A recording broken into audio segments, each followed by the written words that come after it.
It's kind of like air resistance, and when you look at cars or you look at jets or any of these things, how fast they can go is directly correlated to how much air is going to be pushing against them. No matter how successful you get, the more successful you become, the more the opposite force is going to push against you. And most people get to a certain level and go, okay, that opposite force is too much. But I just kept going and going and going and going and going, and now I'm up here at terminal velocity, and the enemy force is coming at me. So yeah, you're successful, but sure, it's very stressful. I mean, if you have the mentality that you're born to suffer, I think you'll be pretty good at things. If you're born with the mentality that nobody should suffer, you're always going to be shit at things. I understand that I was born to suffer, and truthfully, I mean, I'm very, very blessed with my life. A lot of people have said to me, you know, you're under stress. Like, how do you deal with it? How do you smile? This is nothing compared to the suffering I could. I mean, is it hard? Yeah, not really. I mean, I don't know. I was built to suffer. I wake up every day and go, what's on the menu? Let's go. And I'm so used to it. I'm kind of excited by it. The only period in my life where I could say where everything was genuinely perfect was about a month before I was arrested. And I've never been so anxious. I felt so anxious. I was in Dubai, all those videos from Dubai with the Bugatti and the big mansion and all the girls and everything, and me and Tristan were sitting around the pool, and I remember I've said this on every podcast, and I'm gonna say it again for the people at home in case their life's going good. If your life's going good, panic. I'm telling you, if your life's going well, worry. Because I was sitting there by the pool with the Bugatti and the McLaren and like 20 girls I'd never even met who were beautiful, and we're sitting by there and we got the big pool, we're in this huge mansion. Tristan goes, 6 years ago we were in Luton, we made it. And I was like, nah, we're fucked, something's coming. He said, what do you mean? I was like, I'm 36. I could not have completed life this level. I could not be the most famous man on the planet. Hundreds of millions of dollars. Bugatti on the drive. Like, nah. There's no way I can get away with this for the next 50 years. Something's coming. A month later, here you go. That's just how it goes. So I feel comfortable with the suffering because I feel like I have a direction and an objective. When I have endless suffering, I'm like, okay, well, I know what I need to do now. I mean, what's more frustrating? A video game where you can't beat the final boss? Or you know when you play those games and you get lost and you can't find the next part and you're just going around in circles? I've been in this room, you're just going around and going around in circles. Those are the games that piss me off more than the game where I'm trying to beat the guy I can't beat. I'm happy fighting an enemy I might not be able to beat. I'm much more anxious when I'm lost. So I think when you accept that suffering is part of life, you get good at suffering and then you get good at things. If you're going to go through the world trying to make the world sufferless and yourself not have suffering, well then you're going to suffer more than anything. How successful you are in life is directly correlated to your stress tolerance. In fact, it's more correlated to your stress tolerance than anything else. Forget IQ, forget most nearly anything. If you're the guy who can deal with more stress than anyone else, you're going to end up in the position where you're dealing with more stress than anyone else. And those positions, one way or another, pay you. Because no one else will do it. I'm telling you, because that's the only way you can even separate yourself from the labor market in general, right? I can put myself in a position to do what others won't do. You gotta put yourself in a very stressful place. And that's the same with everything. It's the same with every fighting champion. They take the shot. I want the belt now, on 2 days notice, I'll take it. That's how I won my first world title, 2 days notice. So why do they become champion? Because they were the guy ready to fight for a championship without a training camp. They're that guy. So a lot of it is down to stress tolerance, but it is really interesting how these things apply to the individual and how these things apply to the macro. And then I also said that men are judged on our competence. We're only judged and we're only cared about for what we can do. Right. Nobody gives a shit about our feelings. Nobody gives a shit about, there's none of this all poor him. No one gives a fuck. If you're not useful to somebody or something, you can die in a ditch. Yeah. Not only do women not care about you, society doesn't care about you, and other men don't care about you. We all want useful friends. Yeah, I don't want no useless next to me. I don't know you. You can't do nothing. Those are the worst. Those are the worst. I hate them too. They're leeches. They're leeches. I'm misunderstood when I say these points. They think I'm saying don't love your wife. I'm not saying that. I'm not saying don't protect your wife. I'm not saying don't respect your wife. I'm not saying don't have a relationship with your wife. I'm not saying don't love your wife. I'm not saying any of those things. Yeah. What I'm saying is that you're the man of the house, and that your power as a man is going to be amplified by the other men you know, and that you should be part of a clan or an army that makes you as powerful as possible, and that is man's business. And she is benefiting from all of that. She gets financial protection, she gets physical protection, she gets a whole bunch of benefits from you being a man with your guys doing your man things. She ain't in charge of you. It's not her business to tell you how the world works because she doesn't know. And it's not her business to tell you how to be a man either. It's her business, and be happy and be safe and be rich and make you smile, and that's her job. Because our job as men is to suffer all the time and be basically miserable. That's our job, and to get enough money so that we can make our kids and our women happy. You get to smile, you get to be happy, you get joy. You have that peace of mind because I gave it to you. Yeah. I gave it to you because you ain't got to work. You ain't got to do nothing. You don't know anything. You look at the clouds, you're happy. I'm glad for that. By extension, by logical extension, if you're the kind of person who's impressed by clouds, I would argue you're not allowed to have a differing point of view to mine because you don't know shit. You don't know anything. So when I do something or say something, even if you don't understand it fully, tough, get over it. Or leave and find another famous billionaire. Right. Good luck. But that's just the bottom line of it. If I'm having a hard day, I never sit and think I need to talk to this person. Even if I have like my brother and some people I'll talk to, I may be venting a little bit, but I'm certainly not looking for advice on what to do. I always make the call on what to do. I always already know what to do.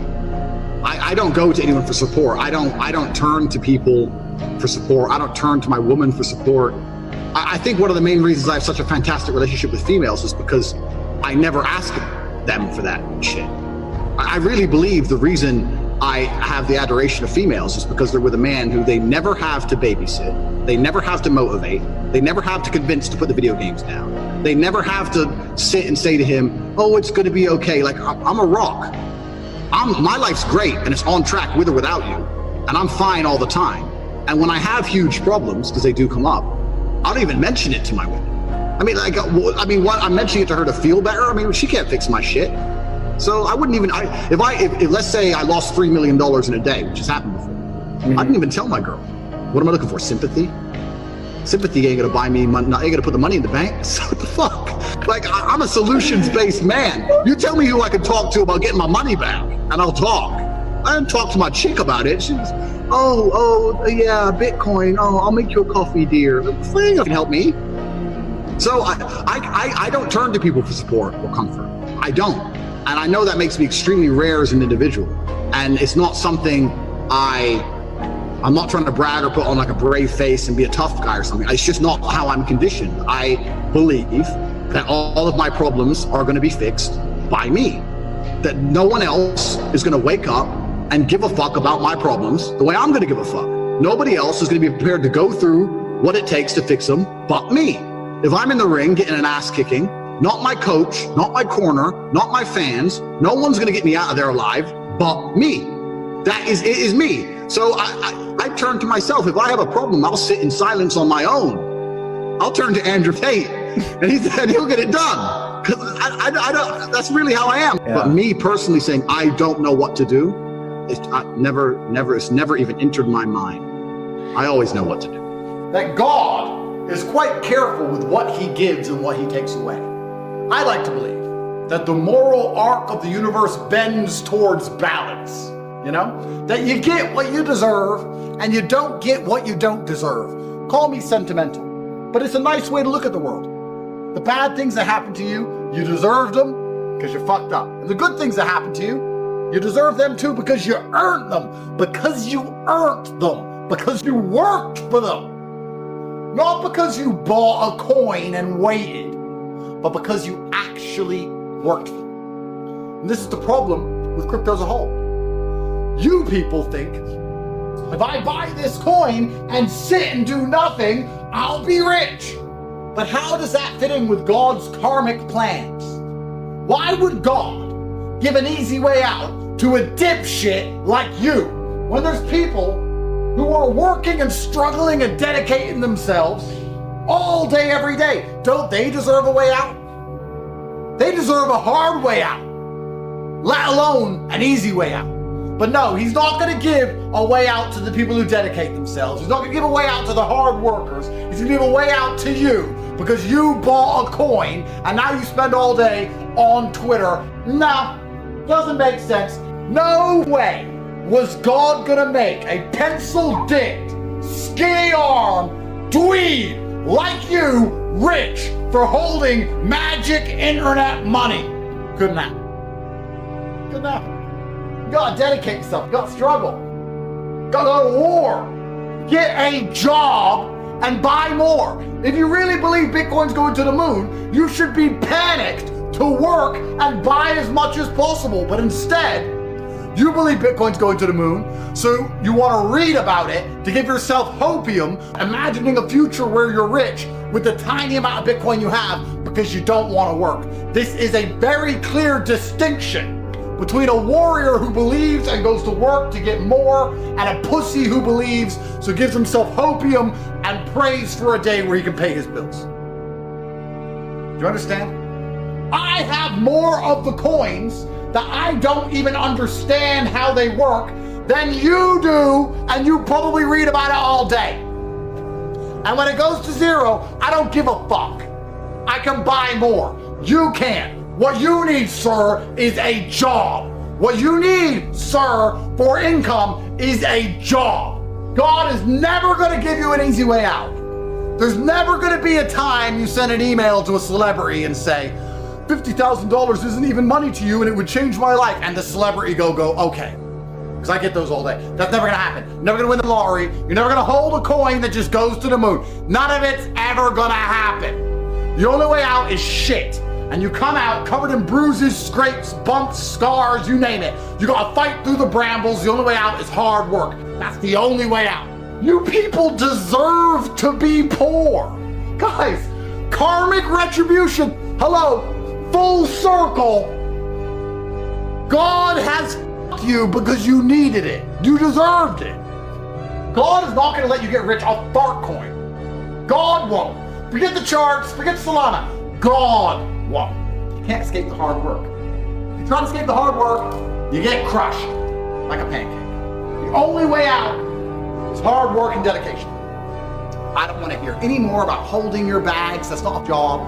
Scrolling Twitter is not a job. Writing in a Telegram group is not a job. Writing on Discord is not a job. Reading about how the SWIFT system is going to be replaced by Ripple, coming all over yourself, dreaming of an imaginary world where your $400 has become $4 million is not a job. None of it's a job. A job is where you build something that matters. It's where you dedicate yourself to something that exists. Because no matter how much bag holding or Twitter scrolling you do, when the price of your coin goes down, you end up poor. Whereas if you had a job and you were actually working, you would have something built. Even half a house is still a house. So none of you have done any work in years. This crypto dump is God's karmic retribution. The people who have dedicated themselves to have cash flow, to be paid cash money every month, will now have money to buy the dip. And the people who were sitting on their bags are here to be replaced. You're going to lose. Even if the coins go back up, you're going to be replaced financially by the people who were working. Because it is hard work and dedication. That's the only way out. Truthfully, there's no light without dark, and every positive has a disadvantage, and there's always good and bad to everything. But I feel like you are always at the same level of contentment. It's kind of like as a man, you're at a certain level of contentment with who you are. Some people are super depressed, some people are super happy. But I'm no more or less content than I was when I was a struggling fighter who couldn't pay the bills. But you're happy with who you are and you're doing your best and you have a certain mindset, a certain happiness level. And then you may transgress through the world of finance and global stardom, etc. But you get there and then you have all the disadvantages that come with that. And then you have the advantages also. I'm not complaining, you know, more money, more problems, but at least you're rich. But then you're at the same level of contentment. I don't think you're any more or less content anywhere along the journey. I don't feel any different than 2019, if that makes sense. It's really interesting when I try and analyze my successes and how well I've done across the last few years. And I feel like it's pretty similar to air resistance. As a car is trying to go faster and faster, the wall of air it's competing against gets stronger and stronger. And I do believe like where you get to in your life is down to how aerodynamic you are as an individual. How much stress can you adopt?